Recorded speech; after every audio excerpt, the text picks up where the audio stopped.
கேதுவின் முக்கிய குணாதிசயங்கள். ஞானகாரகன். கேது ஞானத்தை, ஆன்மீக அறிவை, தேடலை தரக்கூடியவர்.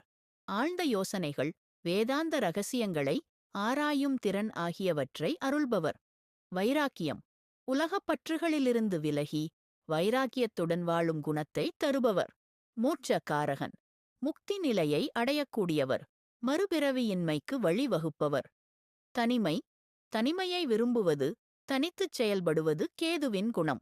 திடீர் மாற்றங்கள். வாழ்க்கையை தலைகீழாக மாற்றக்கூடியவர்.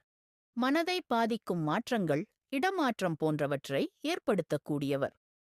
சந்தேகம். பேராசையும் சந்தேகமும் கேதுவின் அம்சங்கள். நோய். பித்தம் சார்ந்த நோய்கள், விஷக்கிருமிகளால் ஏற்படும் நோய்கள், எளிதில் குணமாகாத நோய்கள், தொற்று நோய்கள் போன்றவற்றிற்கு காரகன். ரகசியம். ரகசியமான விஷயங்கள், சூழ்ச்சிகள், மறைமுகமான செயல்கள் ஆகியவற்றில் கேதுவின் பங்கு உண்டு. சேர்ந்த கிரகத்தின் குணம். கேதுவுக்குச் சொந்த வீடு கிடையாது. எந்த வீட்டில் உள்ளாரோ அந்த வீட்டை தனதாக்கிக் கொள்வார். எந்த கிரகத்துடன் சேர்ந்து உள்ளாரோ அந்த கிரகத்தின் குணத்தை முழுமையாக எடுத்துக்கொள்வார். ராகு போல் கொடுப்பார் இல்லை, கேது போல் கெடுப்பவர் இல்லை. ஒருவர் ஆன்மீகத்தில் இருந்து விலகி தவறான பாதையில் செல்லும் போதுதான்